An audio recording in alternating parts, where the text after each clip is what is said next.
Thomas అన్న, RTC electric బస్సులు కొనే స్తోమత ఉందా ఆర్టీసీకి? బస్సులు కొనాలి అంటే నిన్ననే మీరు చూసినట్టుంటే ఆర్టీసీలో లాభాలు వస్తున్నాయి, ఓఆర్ పెరుగుతుంది అని చెప్పి ముఖ్యమంత్రి గారు, మినిస్టర్లు, ఫైనాన్స్ మినిస్టర్ చెప్తా ఉన్నాడు. యాక్చువల్గా ఓఆర్ పెరిగింది. పెరిగినప్పుడు రియంబర్స్మెంట్ ఆర్టీసీకి ప్రభుత్వం ఇవ్వాలి. ఇవ్వట్లేదు. కొంతవరకు ఇస్తుంది, కొంత డ్యూ ఉన్నది. ఎన్నేళ్ళు పెండింగ్ ఉంది ఏది మహాలక్ష్మి స్కీమ్ డబ్బులు? మహాలక్ష్మి స్కీమ్ డబ్బులు దాదాపుగా ఇప్పటికీ ఇంకా ఒక 400 కోట్ల వరకు ఇవ్వాలి అని చెప్పి అంటా ఉన్నారు. స్పష్టంగా మాకు 400 కోట్లు అంటే ఒక నెలవే కదా, ఒక నెల ఆల్మోస్ట్ 350 కోట్లు ఇవ్వాలి. 350 కోట్లు, సారీ 4,000 కోట్లు. 4,000 కోట్లు 10 మంత్స్కి పెండింగ్ ఉందా? పెండింగ్ ఉంది.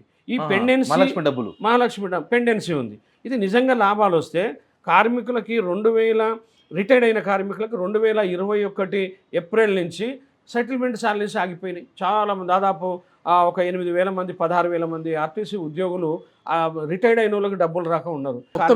గవర్నమెంట్కి వెళ్ళి మీ ఆర్టీసీ కార్పొరేషన్కి మాకు దాదాపుగా ప్రభుత్వం నుంచి మాకు ఒక 5,000 కోట్ల వరకు అన్నీ ఉంటాయి. సిసిఎస్, పిఎఫ్, ఎస్బిటి, ఎస్ఆర్బిఎస్, తర్వాత బకాయిలు, పిఆర్సి బకాయిలు ఇవన్నీ కూడా రావాలి. భారీ మొత్తంలో ఇవ్వాల్సి ఉంటుంది. మహాలక్ష్మి స్కీమ్ వల్ల ఆర్టీసీ సంస్థకు లాభం వచ్చిందా, నష్టం వచ్చిందా?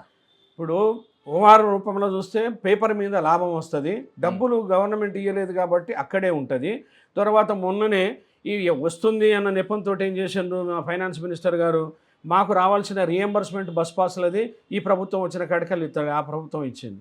అట్లాగే ఫిజికల్ అండ్ క్యాపిటల్ పాసులకి రావాల్సినటువంటి రియంబర్స్మెంట్ కూడా వీళ్ళు ఇవ్వట్లేదు. అప్పుడు ఓఆర్ఏ లేదు, నడిచింది. ఇప్పుడు మాధవ వచ్చింది కదా అంటారు. కానీ లెక్కల్లో చెప్పండి, మాటల్లో కాదు.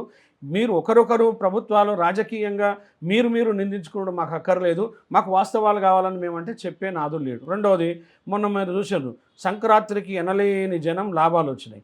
వచ్చిన తర్వాత ఇవన్నీ అప్పులు ఇస్తారేమో అని చెప్పి 120 కోట్లు లాభం వచ్చింది.